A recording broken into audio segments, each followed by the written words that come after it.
మనం దేవుని ఆరాధించుకోవడానికి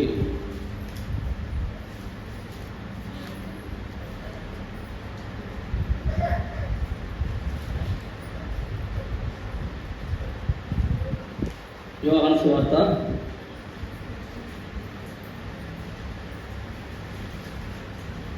4వ అధ్యాయం.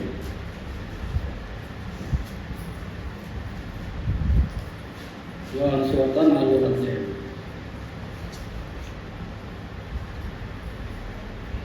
10-11 వచనాలు కలిసి చదువుకుంటాం.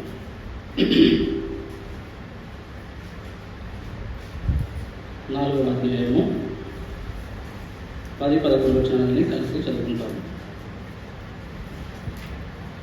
అందుకు యేసు, నీవు దేవుని వరమును నాకు దాహమునకిమ్మని నన్ను అడుగుతున్నవాడెవడో అది ఎరిగి ఉంటే నీవు ఆయనను అడుగుదు, ఆయన నీకు జీవజలమిచ్చినని ఆమెతో చెప్పాను. అప్పుడు ఆ స్త్రీ, అయ్యా, ఈ బావి లోతైనది, చేదుకొనుటకు నీకు ఏమీ లేదే, ఆ జీవజలము ఎలాగ నీకు దొరుకును? యోహాను సువార్త 4:24. ఇక్కడే దేవుడు ఆత్మ గనక ఆయన ఆరాధించేవారు ఆత్మతోనూ సత్యముతోనూ తండ్రిని ఆరాధింపవలెనని ప్రారంభిస్తున్నాం. పరిశుద్ధుడా, ప్రేమగల తండ్రి, సర్వశక్తిమంతుడా, సజీవుడా ఉన్నాము ఆయన.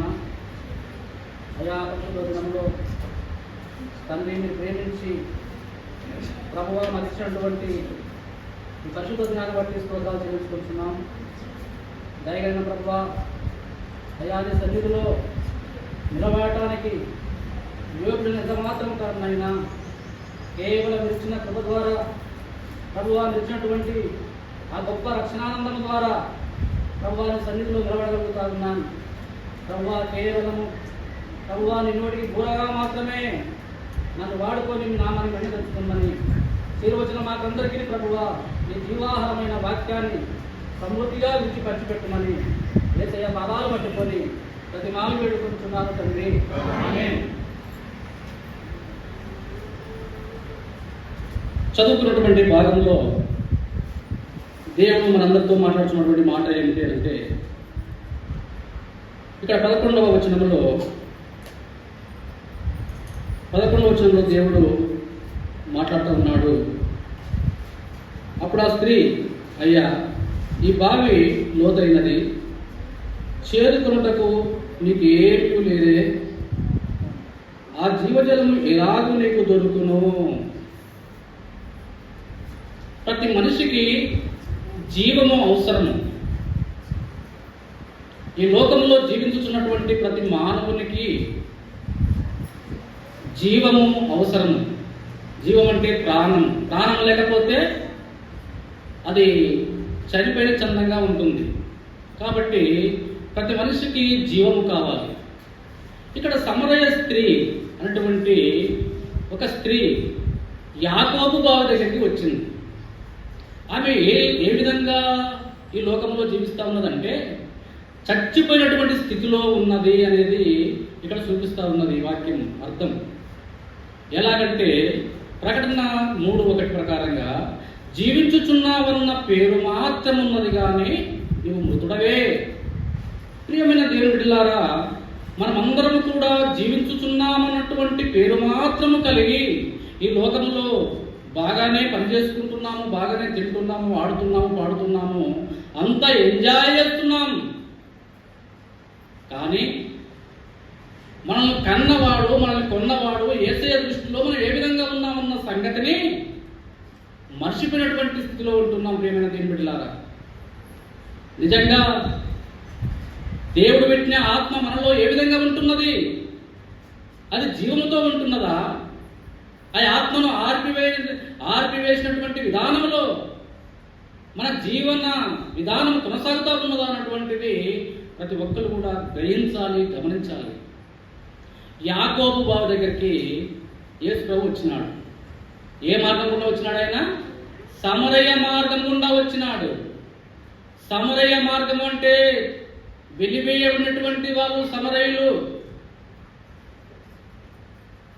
అంటరాని వాళ్ళు, ఒక రకంగా చెప్పాలంటే తక్కువ జాతికి చెందినటువంటి వాళ్ళు, సమరయులంటే వీధికి వెలుపల జీవిస్తున్నటువంటి వాళ్ళు, ఎవరు కూడా వాళ్ళని అంటుకోరు, ముట్టుకోరు.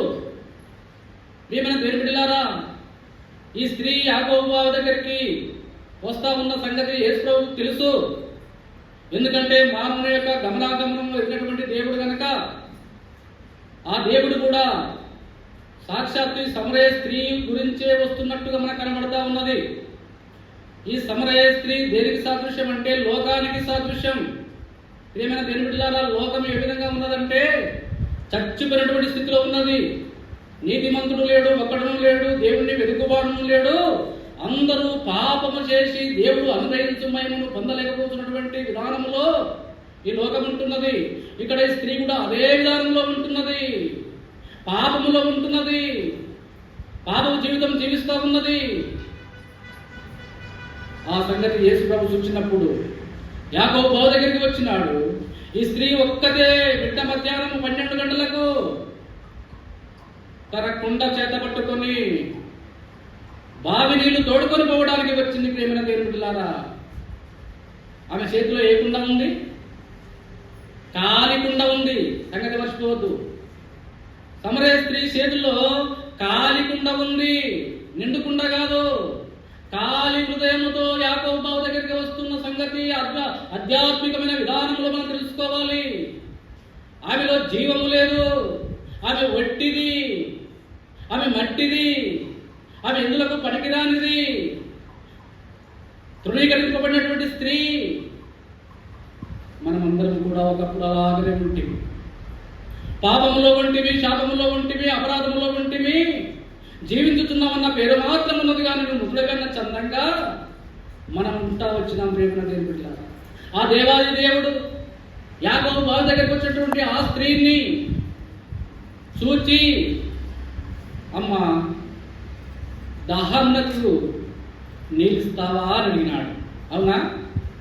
దాహానికి నీళ్ళు అడుగుతా వచ్చినాడు. ప్రియమైన దేవుని బిడ్డలారా, చూడండి, ఎండవేళ మిట్ట మధ్యాహ్నం 12 గంటల సమయంలో ఒక మనుషుడు ఎండకు అలసిపోయి సొలసిపోయి దాహము కొని దప్పిక కొని సమ్మసిల్లి అలసిపోయి యాకోబు బావి దగ్గర కూర్చుంటే ఈ స్త్రీ నీళ్లు చదువుకోవడానికి వచ్చిందే,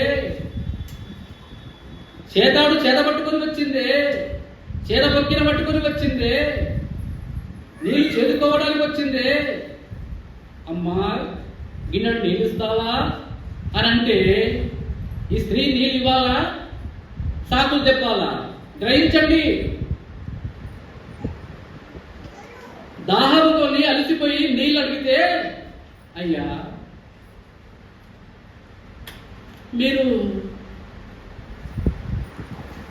యూదులు, యూదా జాతికి సంబంధించిన వాళ్ళలాగా ఉన్నారు, మేమైతే సమరయులమయ్యా, మిమ్మల్ని మేము తాగకూడదు కదా, నేను నీళ్ళు ఎలాగ ఇవ్వను? మీకు మాకు చాలా దూరంగా ఎడముగా ఉన్నామే, మిమ్మల్ని తాకకూడదే. దూపైతుందమ్మా, దాహం వేస్తుందమ్మా. యేసు ప్రభు దాహంతో నీళ్ళడిగితే ఈ స్త్రీ చెప్పేటువంటి సంభాషణ లోకానుసారమైనది. పిల్లారా, మనుషులు బాధల్లో ఉన్న వారిని ఓదార్చాలి, దగ్గర తీయాలి, చేర్చుకోవాలి, చేరదీయాలి. దాహం పోయిన వారికి గిన్నె చన్నీళ్ళు ఇచ్చి చేరదించాలి. దాహం తీర్చడానికి నీ మతం అడ్డొస్తుందా? దాహం తీర్చడానికి నీ కులం అడ్డొస్తుందా? చనిపోయిన వాళ్ళని బతికించడానికి ఈ లోకము అడ్డొస్తుందా? ప్రియమైన దేవుని బిడ్డలారా, ఈ స్త్రీ ఎంత లోతులో ఉందో, ఆధ్యాత్మికమైన విధానంలో ఎంత లోతులో ఉందో, ఎంత లోకంలో ఉందో, ఎంత లోకేచ్ఛలో ఉందో, ఎంత పాపంలో ఉందో దీన్ని బట్టి అర్థమవుతా ఉంది. నువ్వు ఏ కులమైతే ఏ లాభమో ఎవరైనా చూస్తున్నారా అక్కడ? నిన్ను విరివేస్తారా? దాహానికి నీళ్ళు అడిగాడు, సొమ్మసిల్లిపోతున్నాడు, అలసిపోయినాడు. ఈ మాట మన హృదయాలకు ఆపాదించుకుంటే, మన జీవితాలకు ఆపాదించుకుంటే మనం ఎలా ప్రవర్తిస్తున్నాం? నేను దప్పికొని ఉన్నాను, నేను దప్పికొని ఉంటిని, నా దాహానికి నిలిచినావా? మత్తయి సువార్తలో 25వ అధ్యాయంలో దేవుడు మాట్లాడుతున్నటువంటి మాట, నేను ఆకలి వంటిని, ఆకలి కొని దగ్గరికి వస్తే నాకు నా ఆకలి తీర్చినావా? ఇక్కడ అన్నం వేసినావా? దాహం కొని వస్తే ఈనాడు చంగిలిచ్చినావా? బట్టలు లేకుండా దిగంబరినై వస్తే నాకు బట్టలు ఇచ్చినావా? నేను రోగినై ప్రాణాపాయకరమైన పరిస్థితుల్లో ఉంటే నన్ను కనీసము మందలిచ్చినావా? దగ్గరికి వచ్చినావా? నా బాగోగులు చూచినావా? దిక్కుముక్కు లేనటువంటి దిగంబరమైన పరిస్థితుల్లో నేను స్థిరసరలో పడితే కనీసము నన్ను డిపించకపోగా కనీసం మందలించడానికైనా వచ్చినావా?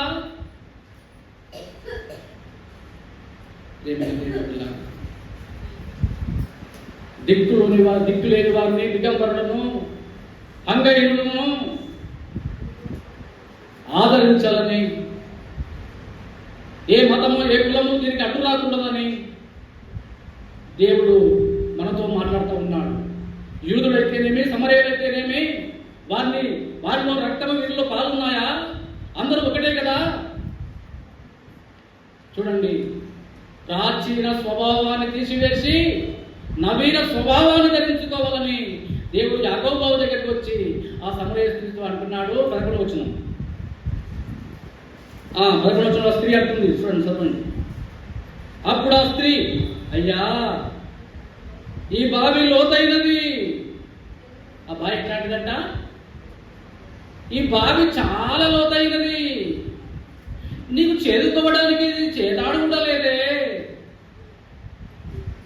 నీ దగ్గర ఏమీ లేదు, నువ్వు జీవజలం అంటున్నావు, ఆ జీవజలము నీకు ఎలా వస్తుంది? అంటే ఈ స్త్రీ యొక్క జీవితము మరుగైనది ఏది కూడా బయలుపరచబడకపోదు. ఆ స్త్రీ యొక్క జీవితం ఎంత లోతులో ఉన్నదో అర్థం చేసుకోనండి. ఎంత లోతులో ఉందో, ఎంత లోకంలో ఉందో ఈ మాటను బట్టి అర్థమవుతుంది. జీవజలాలకి, జీవానికి, ఆమెకు ఎంత ఎడం ఉందో, ఎంత దూరం ఉందో ఈ వాక్య భాగం ద్వారా మనకు అర్థమవుతా ఉన్నది. దానికి చేతాడు కావాలి. లోతులో ఉన్నటువంటి నీళ్లు చేదుకోవడానికి చేతాడు కావాలి. ఏమైనా దీని బిడ్డలాగా నీ దగ్గర ఆ చేతాడు కూడా లేదే. దాహం వేస్తుందమ్మా, సొమ్మసిల్లిపోయినారమ్మా, నీ దగ్గర చేతాడుకున్నది కదా, నువ్వు చేతిపోయవచ్చు కదా, గిన్నెడు చన్నీళ్ళు ఇవ్వవచ్చు కదా. దేవుని యొక్క బాధ చూడండి. మానవ స్వభావంతో మనలాంటి మనిషిగా ఈ లోకానికి వచ్చినప్పుడు ఆయన దాహం కొని తహదాగలాడుతూ మన దగ్గరికి వచ్చినాడు. ఇది ఈ లోక సంబంధమైనటువంటి శరీరం. కానీ దేవుడు ఈ సమరయ స్త్రీలో ఉన్నటువంటి జీవితాన్ని పరసంబంధమైనటువంటి లోకానికి ఇవన్నీ వారసురాలుగా చేయాలని పరసంబంధమైనటువంటి మాటలు మాట్లాడుతూ ఉన్నాడు. గూఢమైనటువంటి అర్థం. ఈమె శరీర సంబంధంగా ఆలోచన చేస్తుంది. ఆయనకి ఆధ్యాత్మికమైన విధానంలో నిజంగా ఈమె అనే మాట, ఈ బావి ఎంత లోతైనది వాస్తవమే. కానీ దేవుడు కూడా ఏం చెప్తున్నాడంటే,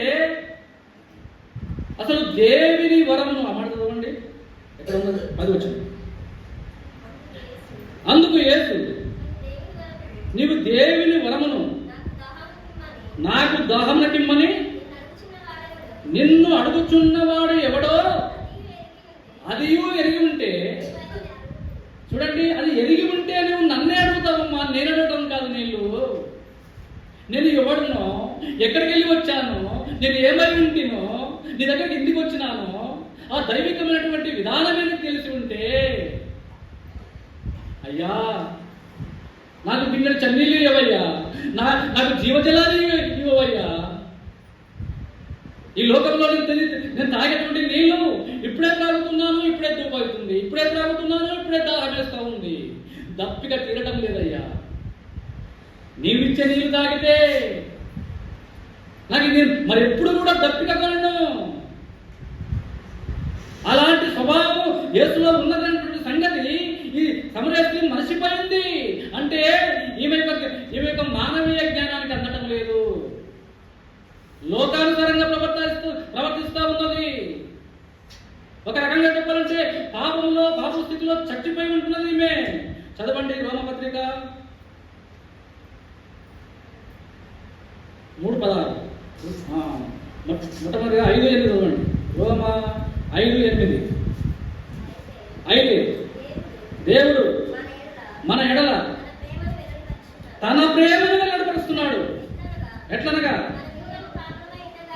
మనం ఇంకనూ పాపులమై ఉండగానే క్రీస్తు మన కొరకు చనిపోయిన, మనం పాపంలో ఉండగానే క్రీస్తు మన కొరకు చనిపోయినాడు. ఏమైనా దేవుని బిడ్డలారా చూడండి, మన కొరకు ప్రాణం పెట్టిన దేవుడు, మనం పాపంలో ఉన్నాము. అదే రోమపత్రిక 5:6 చదవండి. మొట్టమొదటిగా మనం పాపంలో ఉన్నాము, సంగతి మర్చిపోవద్దండి, పాపంలో ఉన్నాము. రెండవది ఏలైనగా మనం ఇంకా బలహీనమై ఉండగా క్రీస్తు యుక్తకాలమున భక్తిహీనుల కొరకు ప్రాణం పెట్టినాడు, భక్తిహీనుల కొరకు చనిపోతా వచ్చినాడు. పాపలమై ఉండగానే చనిపోతా వచ్చినాడు. మనం బలహీనమై ఉన్నటువంటి స్థితిలో మనం ఉంటున్నప్పుడు ఆయన ప్రాణం పెడతా వచ్చినాడు. మూడవది చూడండి 5:10. ఏలైనగా శత్రువులమై ఉండగా ఆయన కుమారుని మరణం ద్వారా, చూడండి, మనము దేవునితో సమాధానపరచబడిన ఎడల, సమాధానపరచబడిన వారమై ఆయన జీవించిన చేత మరి నిశ్చయముగా రక్షింపబడుదుము. ఆయనతో సమాధానము కలిగి ఉంటే మనకు రక్షణ వస్తుంది, జీవజలాలు వస్తున్నాయి. ఈ స్త్రీ కూడా యేసుతో సమాధానపరచడానికి సమాధానకరమైన మాటలు అక్కడ మాట్లాడుతూ ఉన్నాడు యేసు క్రీస్తు ప్రభువు. దేవుని వరమును నువ్వు కనుక ఆ దేవుని యొక్క ఆధ్యాత్మికమైన విలువలను తెలుసుకుంటే నీవు నన్నే జీవజలాలు అందుతావని చెప్పి ఆ మాట వెల్లడిపరుస్తూ వచ్చినప్పుడు చూడండి, ఆ స్త్రీలో అయితే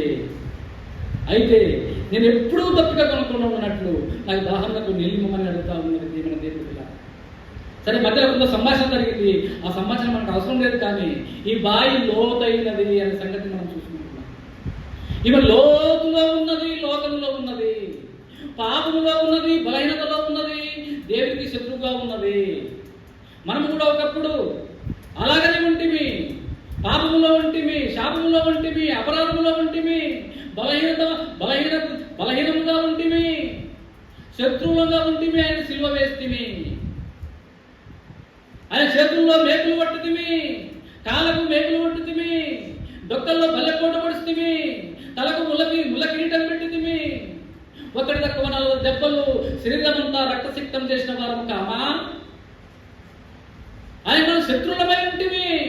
మనం శత్రువులమై ఉండగా, మనం బలహీనమై ఉండగా, మనం పాపములో ఉండగా మన కొరకు కరుణామయుడు, దయామయుడు యేసుక్రీస్తు ప్రభు కలవరి సిలువలో ఆయన ప్రాణం పెట్టుతా వచ్చిన కారణాన్ని బట్టి, ఆ కలవరి సిలువలో ఆయన కాల్చినటువంటి అమూల్యమును, నిష్కలంకమును, నిర్దోషమునకు గొర్రె పిల్ల వంటి క్రీస్తు రక్తము ద్వారా విమోచింపబడిన వారు కాబట్టి ఇక్కడ ఆయనతో సమాధానపరచబడి సమాధానంగా రాజులైన యాజక సమూహంలో ఇక్కడ మనము కూర్చుండగలుగుతున్నాం. ప్రియమైన దేవుని బిడ్డలారా, ఈ సమరయ స్త్రీ అంటున్నది, అయ్యా నాకు సమాధానం కావాలయ్యా. చూడండి, ఎఫెసీ రాసిన పత్రిక ఎఫెసీ 2:8 చదవండి. ఎఫెసీ 2:8. మీరు విశ్వాసము ద్వారా కృపచేత రక్షింపబడి ఉన్నారు. ఇది మీ వలన కలిగినది కాదు, దేవుని వరమే. ఆ వరము ఏమో తెలుసుకోలేకపోతుంది.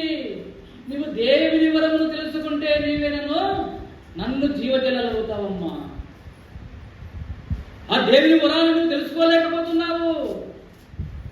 ప్రియమైన దేవుని బిడ్డలారా, నిజంగా ఇక్కడ చూడండి, మీరు విశ్వాసము ద్వారా కృపచేతనే రక్షింపబడి ఉన్నారు. ఇది మీ వలన కలిగినది కాదు, దేవుని వరమే. చూడండి, అదే మాటలో అదే ఎఫెసీ 2లో మొదటి 2 వచనాలు చూడండి.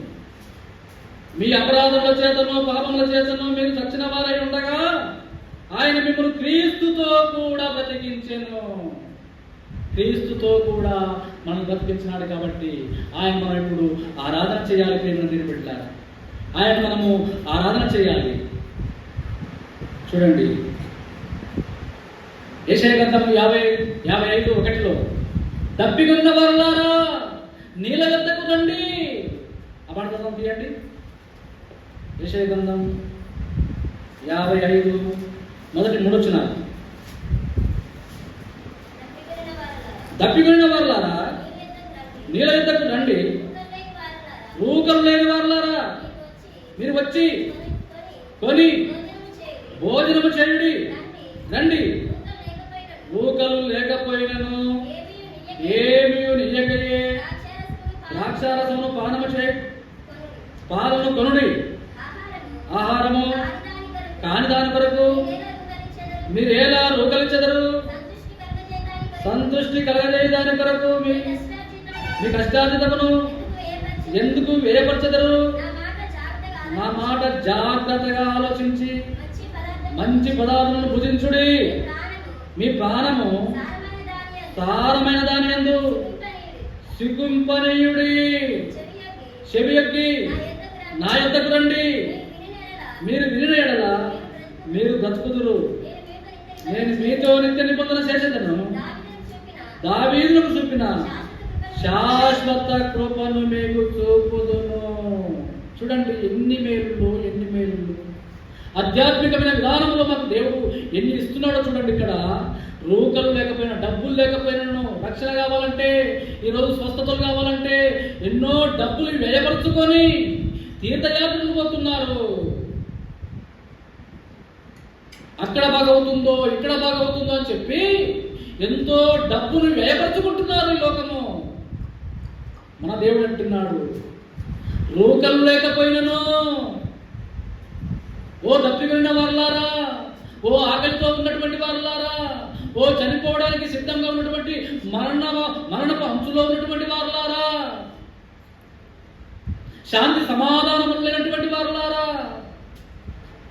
నెమ్మది లేనటువంటి వారులారా, ఆర్థిక ఇబ్బందులు, అప్పుల బాధలు, అనారోగ్య పరిస్థితులు ఉన్నటువంటి ఓ నా బిడ్డలారా, నా గురించి మీరు నాకు ఏమి ఇవ్వవలసిన అవసరం లేదు. రూకలు లేకనే నా దగ్గరికి రండి. అంటే డబ్బులు లేకున్నా పర్వాలేదు, నా దగ్గరికి మీరు రండి. దేవుడు పిలుస్తున్నాడు. ఎంత గొప్ప దేవుడు ఉంది, ఎంత గొప్ప దేవుడు ఆ కరుణామయుడు, ఆ కరుణా సంపన్నుడు, ఎంత గొప్ప దేవుడు. చూడండి, రూకలు లేకపోయినను ఆహారము కాని దాని కొరకు మీరు ఎలా రూకలు ఇచ్చేదరు? అది బాగా కాదు. రోగం వచ్చింది, మరణాకరమైన పరిస్థితుల్లో ఉన్నావు, డబ్బులు లక్షలు ఖర్చు పెడుతున్నావే, అది వట్టిది, అది నిష్ప్రయోజనము. నా దగ్గరకు రండి, స్వస్థపరచు యెహోవాను నేనే. మనం ఏం చేస్తామంటే రకరకాల శోధ చెప్పే వాళ్ళ దగ్గరికి శని పట్టిందని, దయ్యం పట్టిందని, రకరకాల దేవతలు కానీ దేవుళ్ళను ఆశ్రయిస్తూ ఉన్నాం. డబ్బులు ఖర్చు పెట్టుకుంటున్నాం. ఎంత దూరం అంటే దూరం అవుతున్నాం. మన దేవుడు అంటున్నాడు, ఏమి లేకపోయినా పర్వాలేదు, మీరు అనవసరంగా ఎందుకు ఆ స్వస్థత జరగదాని కొరకు ఎందుకు మీరు అలాగే ఖర్చు పెడుతున్నారు? మీ ఆకలి తీరదాని కొరకు ఎందుకు మీరు డబ్బులు ఇచ్చుకుంటున్నారు? ఆహారము కాని దాని కొరకు మీరు ఎలా రూపొందించెదరు? సంతుష్టి కలగజేయని దాని కొరకు మీ కష్టార్జితము ఎందుకు వ్యయపరుస్తున్నారు? రాగుడికి ఎంత ఖర్చు పెట్టడం లేదు? అదేమైనా సంతృష్టిని ఇస్తుందా? అదేమైనా కుటుంబాన్ని బాగు చేస్తుందా? అదేమైనా బలాన్నిస్తుందా?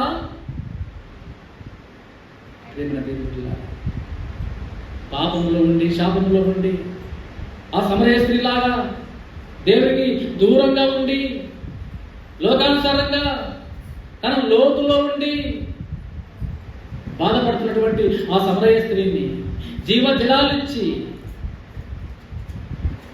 దగ్గరికి చేర్చుకొని ఆమెతో మాట్లాడుతున్నటువంటి ఆ జీవం కలిగిన మాట, ఆయనలో జీవం ఉండెనో మనుషులకు వెలుగై ఉండినటువంటి ఆ మాట, ఆ వెలుగు కిరణాలు ఎప్పుడైతే ఆమెలో పడ్డాయో, అయ్యా నీ జీవజలాలు నాకు ఇవ్వండి, నేను ఎప్పుడు తప్పి కొనుక్కున్నట్లు నాకు జీవజలాలు ఇవ్వమంటే ఆమె పాపాన్ని వెలికి తీయాలి. ప్రియమైన దేవులారా, పాపాన్ని వెలికి తీయాలి. ఆమె ప్రయాసపడుతున్నది. ఎక్కడ ఎవరు బాగు చేస్తారు నన్ను? ఎవరు ఈ అంటరానితనాన్ని తీసివేయగలుగుతారు? ఎన్ని నాళ్ళు నేను ఒంటరితనంతో ఉండాలి? ఒంటరిగా వస్తున్నది. ఎందుకు? జనాలలో ఆమె ఎవరు కూడా నీళ్ళను ముట్టుకోనివ్వరు. జనాలు ఎవరు కూడా గుంపుగూడి ఆమెను కనపడనివ్వరు. ఎందుకంటే ఆమె పాపాత్మురాలు. 5 భర్తలతో కాపురం చేస్తున్నటువంటి ఆవిడే. అందుకే యేసు అంటాడు, నీకు జీవజలం ఇస్తాను కానీ నీ భర్తను తీసుకురా. భర్త అన్నప్పుడే తన మనోనేత్రాలు వెలిగింపబడ్డాయి. బిడ్డలారా, పాపపు స్థితి అంతా కూడా బయటకు వచ్చేసింది. అప్పటిదాకా ఏదో మామూలు మనసు అనుకున్నది. వాక్యము వెళ్ళడముట ద్వారానే వెలుగు కలిగెను. అవి తెలివి లేని వారికి తెలివినిస్తున్నదని కీర్తన గ్రంథం 119, 130లో దేవుడు మాట్లాడుతూ ఉన్నాడు. వాక్యం వెళ్ళడం ద్వారానే వెలుగు కలుగు, అవి తెలివి లేని వారికి తెలివి నేర్పిస్తున్నది. ఆమెకు జ్ఞానం లేనటువంటి ఆమెకి జ్ఞానోదయం కలిగింది. అప్పుడు అంటున్నది, అయ్యా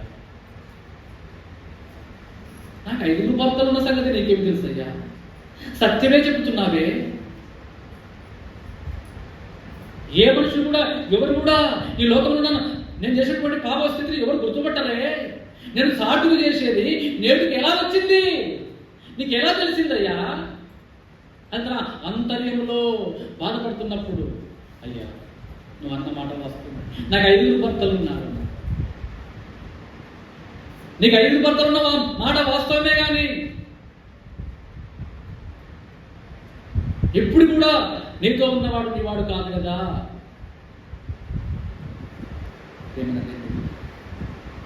మన పాపం స్థితిని పాపిని ఒప్పుకోవాలి. ఒప్పుకోకపోతే ఆయనే వెలికి తీసి చూపిస్తాడు. 10 మందిలో పడటం కన్నా రహస్యంగా దేవుడిని అడుక్కొని పాప విముక్తి పొందడం మేలు. 10 మందిలో పడవద్దు. 10 మందిలో వెలికి తీస్తే పాపం పటాపంచలైపోతుంది. నీ సాక్ష్యం దెబ్బతింటుంది.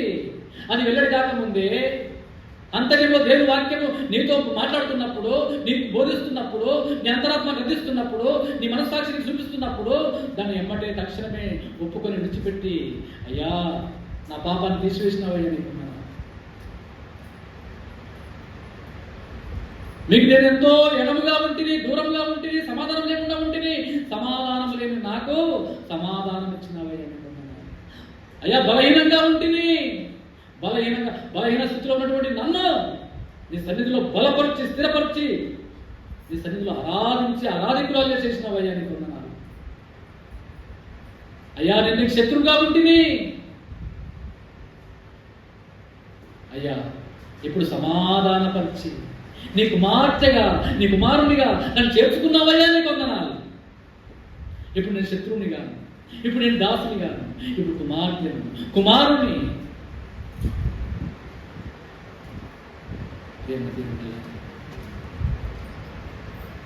అనవసరమైన దాని కొరకు మనం వ్యసనపడవద్దు. జీవమైన దేవుని దగ్గర కావాలని దేవుడు మనతో మాట్లాడుతూ ఉన్నాడు.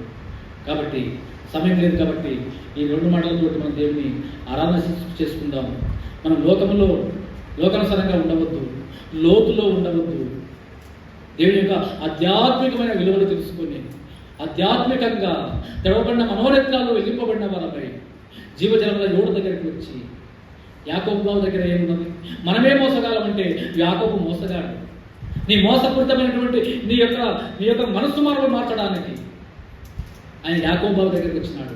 యాకోబు బాబు దేని సదృశ్యంగా ఉందంటే మోసగాడితనాన్ని చూపిస్తూ ఉన్నాడు. ఎన్నినాళ్ళు ఈ బావి దగ్గర మోసపోతారు? ఈ బావి దగ్గర కాదు, నా దగ్గరికి రారి. జీవజలముల ఊటను నేను, జీవజలముల ఊటనైనా నా దగ్గరికి రండి. యాకోబు బాబు దగ్గరికి పోకండి. యాకోబు బాబు అది ధర్మశాస్త్ర సంబంధమైనది, అది ఆనవాయితీగా వస్తున్నటువంటి ఆచారం. అది ఆనవాయితీగా వస్తున్నటువంటి ఆచారాన్ని పట్టుకొని ఎలాడకండి. ఇది కొత్త నిబంధన కాలం.